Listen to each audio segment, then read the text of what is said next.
Greetings. This is Amara again. Welcome to today's study session on Python functions. Recall from the overview that there are two types of functions. The first type are functions others have written. They are available to you as built-in functions in the Python library or imported into your programming environment. The second type are user-defined functions. These are functions you will define and use in the body of a Python program. Recall also why we write functions. There are two primary reasons. The first reason is that it allows us to package code so that it can be reused. The second reason is that it allows us to share code with others. Finally, recall that the Python function, in the most general case, consists of three parts.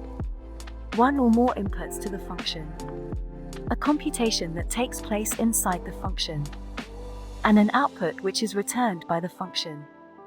Our learning objective, therefore, is to understand the structure of a Python function and how to write our own functions. Splendid! Let's get to it. Let's go to Python. We will learn how to write Python functions through a series of examples. For our first example, let's write a function that calculates the area of a circle. Recall that the area of a circle is pi times the radius squared. Thus, the area of a circle with radius 1 is just pi. The area of a circle with radius 2 is 4 pi. Let's now write a function that calculates the area of a circle of any size. Whenever we write a function, we begin with the keyword def followed by the name of the function, followed by open and close parentheses, followed by colon. The function name is something you will provide. In our case, let's call the function area _of circle. Between the parentheses we insert one or more inputs to the function. In our example, we will provide radius as the input to the function. Now we are ready to write the computation to be performed by the circle. Each of the computation steps are written as part of an indented code block. We will need a value for pi. We can use the approximation 3.1459. Now we are ready to calculate the area of a circle given the radius and given value for pi. We have finished the computation. We can finish up by returning as output the variable area. We return the output using the return keyword. Let's execute the code. As we can see, although the code executed successfully, nothing happened. In order to make use of the function, we need to call it. Let's now call the function with argument or input 2, and then let's print the result.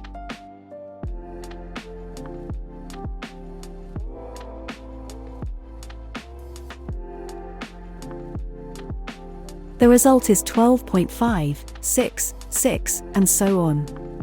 Let's see what happens when we provide the function with a different argument, the radius 2.5. The result is 19.634, and so on. Congratulations, you have written your first Python function. For our second example, we will write a set of functions that keep track of balances at a fictitious bank called Star Bank. Let's begin by creating a Python dictionary called balances. The key will be the name of a customer. The value will be their balance at Star Bank. We will input 3 entries in the dictionary. Balances for Taylor Swift, Bruce Springsteen, and Beyoncé.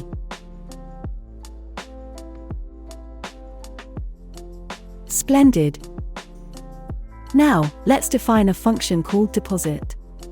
The function will take 2 arguments: the name of the customer and the deposit amount.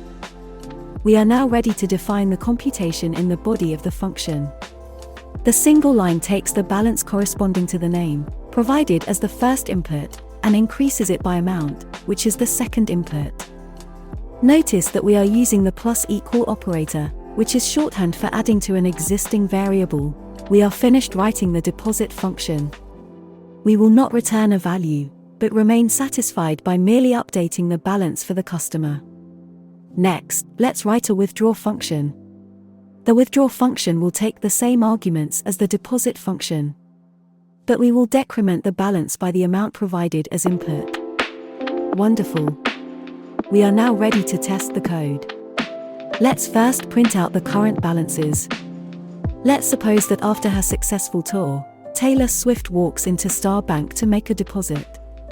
We will call the function with two arguments: the name Taylor Swift and her deposit amount of $200,000. Very soon after, Bruce Springsteen walks into Star Bank to withdraw $75,000.